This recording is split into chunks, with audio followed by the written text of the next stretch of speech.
بسم اللہ الرحمن الرحیم۔ یہ حضرت لوط علیہ السلام کا شہر سدوم ہے جو ملک شام کا ایک مشہور شہر ہے۔ حضرت لوط علیہ السلام بن حاران بن تارخ یہ حضرت ابراہیم علیہ السلام کے بھتیجے ہیں۔ یہ لوگ عراق میں شہر بابل کے باشندے تھے۔ پھر حضرت ابراہیم علیہ السلام وہاں سے ہجرت کر کے فلسطین تشریف لے گئے اور حضرت لوط علیہ السلام ملک شام کے ایک شہر اردن میں مقیم ہو گئے، اور اللہ تعالیٰ نے آپ کو نبوت عطا فرما کر سدوم والوں کی ہدایت کے لیے بھیج دیا۔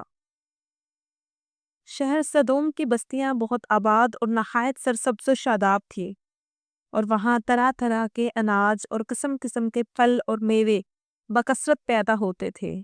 شہر کی خوشحالی کی وجہ سے اکثر جا بجا کے لوگ مہمان بن کر ان آبادیوں میں آیا کرتے تھے، اور شہر کے لوگوں کو ان مہمانوں کی مہمان نوازی کرنی پڑتی تھی۔ اس لیے اس شہر کے لوگ مہمانوں کی آمد سے بہت ہی قبیدہ خاطر اور تنگ ہو چکے تھے، مگر مہمانوں کو روکنے اور بھگانے کی کوئی صورت نظر نہیں آ رہی تھی۔ اسی ماحول میں ابلیس ایک بزرگ کی صورت میں نمودار ہوا اور ان لوگوں سے کہنے لگا کہ اگر تم لوگ مہمانوں کی آمد سے نجات چاہتے ہو تو اس کی یہ تدبیر ہے کہ جب بھی کوئی مہمان تمہاری بستی میں آئے تو تم لوگ زبردستی اس کے ساتھ بدپیلی کرو۔ چنانچہ سب سے پہلے ابلیس خود ایک خوبصورت نوجوان کی شکل میں مہمان بن کر اس بستی میں داخل ہوا اور ان لوگوں سے خوب بدپیلی کرائی۔ اس طرح یہ فعل بد ان لوگوں نے شیطان سے سیکھا۔ پھر رفتہ رفتہ اس برے کام کے یہ لوگ اس قدر عادی بن گئے کہ عورتوں کی بجائے مردوں سے اپنی شہوت پوری کرنے لگے۔ چنانچہ حضرت لوط علیہ السلام نے ان لوگوں کو اس فعل بد سے منع کرتے ہوئے واعظ فرمایا کہ وہ بے حیائی کرتے ہو جو تم سے پہلے جہان میں کسی نے نہ کی۔ تم مردوں کے پاس شہوت سے جاتے ہو عورتوں کی بجائے، بلکہ تم لوگ حد سے گزر گئے ہو۔ حضرت لوط علیہ السلام کے اس اصلاحی اور مصلحانہ واعظ کو سن کر ان کی قوم نے نہایت بے باکی اور انتہائی بے حیائی کے ساتھ کہا، اگر تم ہمیں اسی طرح برا کہتے رہے تو ہم تمہیں اپنے شہر سے نکال دیں گے۔ جب قوم لوط کی سرکشی اور بدپیلی قابل ہدایت نہ رہی تو اللہ تعالیٰ کا عذاب آ گیا۔ چنانچہ حضرت جبرائیل علیہ السلام چند فرشتوں کو ہمراہ لے کر آسمان سے اترے۔ پھر یہ فرشتے مہمان بن کر حضرت لوط علیہ السلام کے پاس پہنچے، اور یہ سب فرشتے بہت ہی حسین اور خوبصورت نوجوانوں کی شکل میں تھے۔ ان مہمانوں کے حسن و جمال کو دیکھ کر اور قوم کی بدکاری کا خیال کر کے حضرت لوط علیہ السلام بہت فکر مند ہوئے۔ کچھ ہی دیر بعد قوم کے بدفعلوں نے حضرت لوط علیہ السلام کے گھر کا محاصرہ کر لیا اور ان مہمانوں کے ساتھ بدفعلی کے ارادہ سے دیوار پھلانگنے لگے۔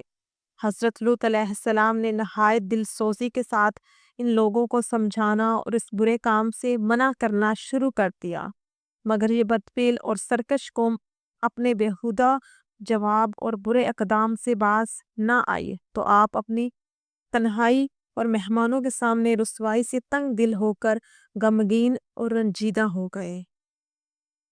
یہ منظر دیکھ کر حضرت جبرائیل علیہ السلام نے فرمایا کہ اے اللہ کے نبی، آپ بالکل کوئی فکر نہ کریں، ہم لوگ اللہ کے بھیجے ہوئے فرشتے ہیں جو ان بدکاروں پر عذاب لے کر اترے ہیں، لہٰذا آپ مومنین اور اپنے اہل و عیال کو لے کر صبح ہونے سے قبل ہی اس بستی سے دور نکل جائیں، اور خبردار کوئی شخص پیچھے اس بستی کی طرف نہ دیکھے ورنہ وہ بھی اس عذاب میں گرفتار ہو جائے گا۔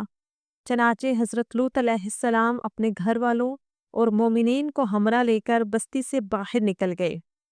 پھر حضرت جبرائیل علیہ السلام اس شہر کی 5 بستیوں کو اپنے پروں پر اٹھا کر آسمان کی طرف بلند ہوئے اور کچھ اوپر جا کر ان بستیوں کو الٹ دیا، اور یہ آبادیاں زمین پر گر کر چکنا چور ہو کر زمین پر بکھر گئی۔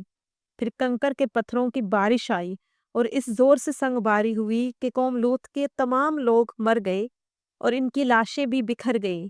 اس وقت جبکہ یہ شہر الٹ پلٹ ہو رہا تھا، حضرت لوط علیہ السلام کی ایک بیوی جس کا نام وائلہ تھا، جو در حقیقت منافقہ تھی اور قوم کے بدکاروں سے محبت رکھتی تھی، اس نے پیچھے دیکھ لیا اور کہا، ہائے رے میری قوم! یہ کہہ کر رک گئی، اور پھر عذاب الہی کا ایک پتھر اس کے اوپر بھی آ گرا اور وہ بھی ہلاک ہو گئی۔ جو پتھر اس قوم پر برسائے گئے وہ کنکر تھے، اور ہر پتھر پر اس شخص کا نام لکھا ہوا تھا جو اس پتھر سے ہلاک ہوا۔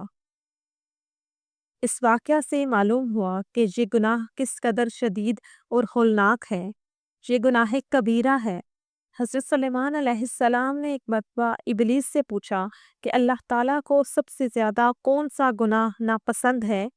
تو ابلیس نے کہا کہ سب سے زیادہ اللہ تعالیٰ کو یہ گناہ ناپسند ہے کہ مرد مرد سے بد پیلی کرے اور عورت عورت سے۔